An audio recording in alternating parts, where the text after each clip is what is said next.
In this video, we're gonna try and get you to change your mindset so you can be more aggressive, more offensive, and win more points up at this kitchen line. Let's jump right in. As you guys know, I have been working on a two-hander pretty hard up here at the kitchen line. As you see in pickleball a lot as well, is that a lot of pickleball players have the two-y. So one common tendency that I find a lot is when I'm committing to my two-y, I have a habit of stepping back a little prematurely. Okay, so I'm going to change my mindset now. I'm going to tell myself that I'm going to take every single ball in the air until I can't. And in doing so, I will hug this line with my toes all the way up here until I feel I need to retreat. And once I need to retreat, I will make the same gesture that I will typically make to hit my two-hander. But in doing so, I might be able to find a few more balls out of the air that I can eventually look to be a little bit more aggressive on. Now that I've brought that point up, I'm going to try and cradle this line. I'm going to just be thinking cross court here with Jordan. My goal is to look to take a few more balls out of the air and roll these balls or slice these balls. If I can't, no big deal. I'll retreat and take a step back and hit my two-y or my slice from there.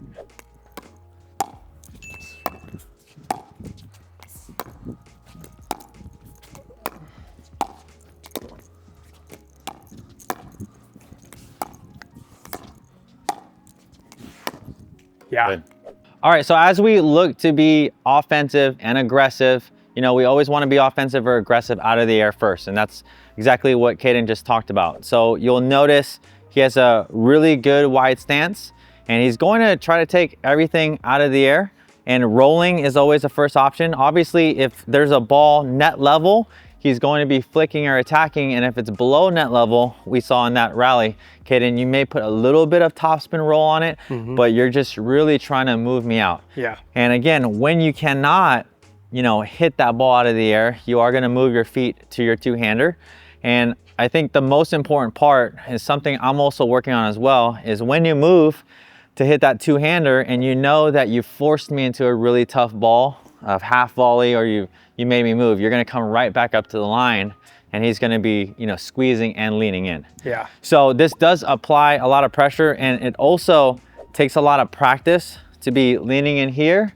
And then, you know, if you cannot reach that ball, to move your feet right away. Yeah. But this is something that all the pros that are working on today. Yeah. Well, I think some pro players that do this really well, James Ignatowicz, Ryan Fu, Augie Ga, Casey Diamond, these are all guys where if you watch them, they're sticking their paddle out the whole way to really try and catch that ball out of the air first. And then if they can't, they take a big shuffled, angled step back to get themselves in a good position to hit that two-y. But just giving yourself this look first will not only scare your opponents a little bit, but it also just puts you in that mindset of I'm ready to attack always. And that is what's really important. I know I'm showing you guys how to attack out of the air, but if you want to master attacking in general, make sure to check out attackmasterclass.com so you can attack everyone and anyone.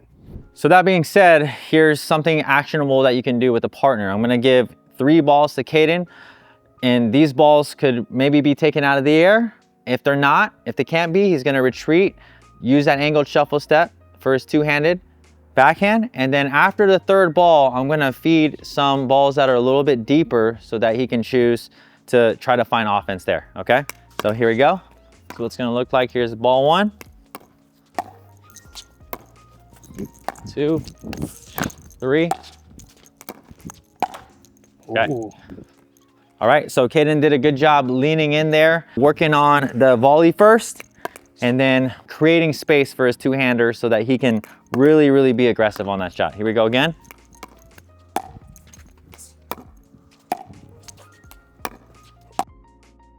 Okay.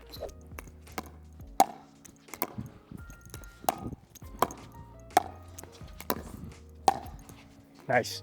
Okay, so as you guys notice, we're just doing 3 or 4 dinks right now. You can eventually go to 5 or 6 or 7 dinks, or you can even attack maybe a little bit earlier. But what I'm doing here is based off of the height of the ball, I'm mixing up my attacks from down the line, maybe a little bit more middle. So I can roll down the line or roll middle, or I can even flick middle or flick cross court. So I'm mixing up my spots really trying to be aggressive, really trying to take more balls out of the air. The more balls I can take out of the air, obviously the more aggressive I can be. So really try and change that mindset to find more offense. Okay, one thing I want to mention, you will see clips here now of Caden missing into the net here. Oh, dang it.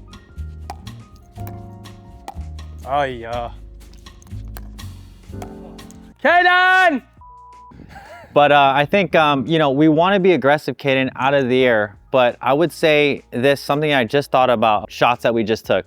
Every ball out of the air is not equal, right? So depending on the height of the ball determines what you can do with it. Absolutely. So I know you're trying to be aggressive, and I know those of you watching, we've all tried to be aggressive a little bit too low. And I like to say this again, if it's in that red zone around that knee area, right, we probably don't want to be beating up from there, maybe taking a traditional dink volley or maybe a little bit roll, but we don't want to be flicking from there, right? Yeah. Caden is trying to find something around the thigh level, especially around that hip level. Yeah. So I just want to hone in on that really quick, Caden. Yeah, definitely have to be a little bit more specific about so I'm height of the ball still. Yeah, so I'm gonna give Caden like really low shin level balls, and then he's gonna practice just taking it out of the air, trying to be aggressive. So take time away. He's gonna be open paddle face, or he's gonna be rolling. Okay, so I'm just gonna feed you those shin level balls that you know, everyone can practice here. Okay, so here we go. Oh. Okay, so anything, if you guys can see the contact point on that side, right now he's really hitting a simple stroke, putting a little bit of topspin, but the balls right here, these are balls that you kind of don't want to be attacking really low from. Caden could put a little bit of roll on it, right? But if he's flicking from that position, those aren't the ones that we want, okay? So on higher ones, now we have options. So these ones I'm gonna feed kind of at the thigh level. He could actually still dink roll, or he could kind of roll or flick up the line or down the middle. So go ahead and Caden, show him a few options on these higher ones here. Okay, so roll here. Okay, roll down the line. Roll middle. Okay, and then a cross court. Okay, all right. That's right. So those are, again, every ball that you're going to take out of the air at the non-volley zone isn't equal. We have more options the higher that ball is. Okay, so one of the important things is kind of framing your mindset of still being offensive, still leaning in, but the lower that ball is, we're gonna have to swing slower and probably play something a little bit more, you know, conservative. For sure. Any thoughts on that, Ken? No, no doubt. Being selective on the ball that you're taking, you still have to be very mindful of that. In this drill, of course, we are trying to be more aggressive, but I think in taking and changing your mindset to taking more balls out of the air, you will start to see which balls you like to attack a little bit more, and then maybe which balls you might need to be a little bit softer with. So this drill is great for kind of that recognition while also still looking to be aggressive.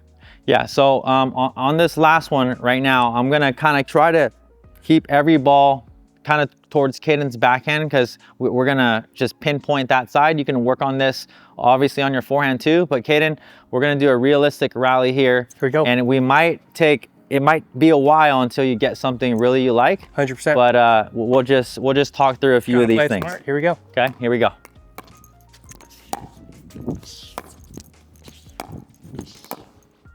Good. Nice decision there. Good one. Good. Okay, good. So just in that rally, right? I actually like Caden's patience. Now, he is still putting a lot of pressure on me. Now, those balls are still at that knee level, but Caden didn't choose to speed up or flick. Right now, eventually he's gonna get one. I missed one into the net. But again, just really good decision making there. The patience on that, not pulling the trigger yet, okay? Do you feel like when I'm here too, do you feel a little bit more pressure? A lot more. Obviously, the reason why we do this is we take time away.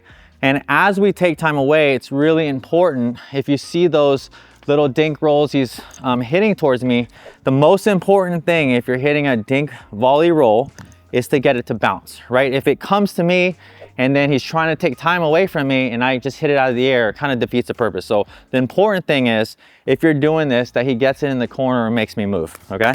So here we go again.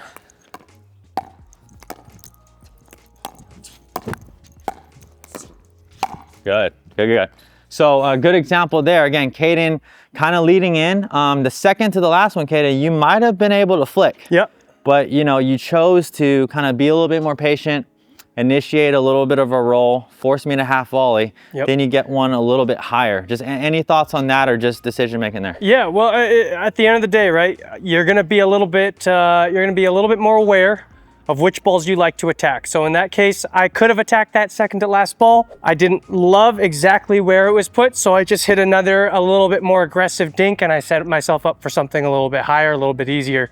And you'll recognize that as you guys do this more and change your mindset more. You're gonna find balls that you can take out of the air that maybe you're like, hey, I can still be aggressive, but I can't be my most aggressive self, so maybe I need to kind of dial it back a little bit and set myself up for something better.